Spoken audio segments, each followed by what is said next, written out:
The one thing that I noticed is obviously Jay-Z drops his album. He drops an album now like every 2 or 3 years. This one has been like 4 years since his last album. He comes out with an album like this, everybody goes crazy. They like, yo, this is the message that we need. They listen to it for a couple of days, maybe a week. And then we don't hear from Jay. It's like if you study Jay-Z's pattern, we hear from him less and less and less. I'm talking about with interviews or just speaking to the large population. So how do you feel about us liking the music? Because I feel like there was more than just dope lyrics on that album. I felt like there was a message that he wanted to really get across. See, that a lot of us, yeah, go ahead. That's the thing. Not meaning to cut you off. You can never shoot the messenger. You just have to take the message. Number one, right? Malcolm X always said athletes, entertainers, and like movie stars, they're not the African-American leaders. The press would like to put them as our leaders, but they're not our leaders. Our leaders are supposed to be the activists, the people in the forefront, the people that's in the trenches fighting every day. Now, Jay-Z's message, of course, it's good to listen to it, and you take what you take from it, but at the end of the day, he's an entertainer. His job is to write. You understand what I'm saying? And put out albums. He's using his platform to teach, but that's not his ultimate goal. That's not his job. He's here to make money and to make music. Jay-Z is not one of our leaders. He's just somebody that we can look towards and say, all right, we can make it. Because at the end of the day, right, how many kids growing up in the hood is going to be rappers, basketball players, football players, et cetera, et cetera. So what we have to do is change the narrative and educate our children on financial gain and how money works and the language of money.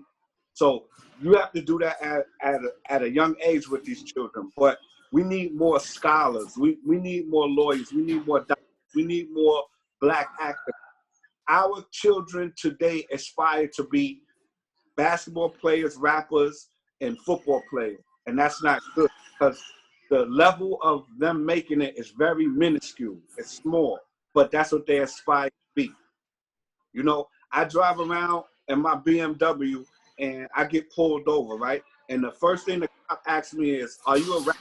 Are you a basketball player? I say, no, I'm not. And I let them know that's very, very disrespectful that you would just assume that because I'm driving a nice car. You understand what I'm trying to say? Yeah, like, yeah. I can't do nothing more than that.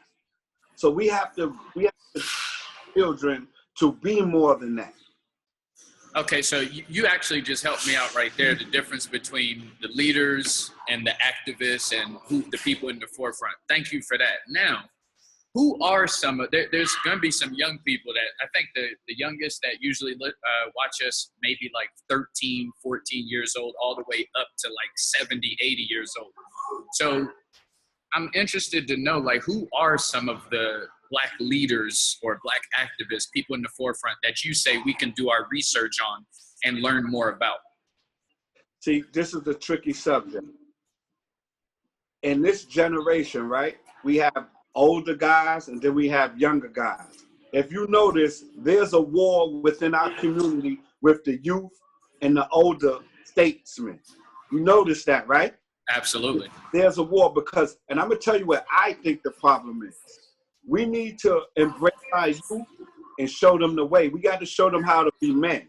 We have to show them, like I said, financial language. We have to give them attention. Like, I believe you need to give your children attention in the house. But the point I'm trying to make is the war that's going on inside of the youth, the young Black men, and the older Black men. The problem that we have with the younger Black men is they have a disdain for the older Black men because in the 90s, in the early 2000s, they saw the older Black men sell their mother crack. When they were walking with their mother in the buildings, when their mother was coming from the grocery store or whatever, and they would tell their mother, I got black tops, I got red tops, I got dimes, I got this. And they would look back at the older guy and look at them, and they remembered that. So now when they got into a position of power, they have no respect for the older generation, because when the older generation was young and these young guys was babies, they had no respect for their mothers. And then most of the fathers was in jail or left them and didn't care about them. A lot of these youths are raised by their grandparents, and they were too old. They raised their mother, so now they was forced to raise their grandchild because the mother probably was on crack and the father was in jail. So they got raised half-heartedly, and they're taking that out on the older statesmen of the community. Yeah, but what do you think about, like, let's take you remember, you seen the movie Menace to Society before? Yes. And remember that scene at the barbecue, I believe it was, where he was like, well, you gotta, man, your father is here for you. He get to teach you all of this stuff. And then his response was, well, your grandparents teach you the same exact stuff, but you don't listen anyway. What do you think about, let's say everything you just said is valid and is true, which it is. There's also people that are pouring into our youth, especially our Black community youth, and they're not listening to them either. So it really don't, like, what do you say for those kids? Like, the reason why I said what I said was because the younger kids doesn't have Black activists to listen to. They look at them as older men, and they have this thing with being old is something wrong. Being old is something that they're going to eventually become unless they go to jail or be killed. And they're going to be old in jail, but they think that there's something wrong with being old. To actually become older is the effervescence of life. So what I'm trying to say is, who's teaching these young kids is the music. It's the artists. It's the football players. It's the basketball players. And that's not a good thing, because at the end of the day, these people, 9 times out of 10, never even finished 4 years of college.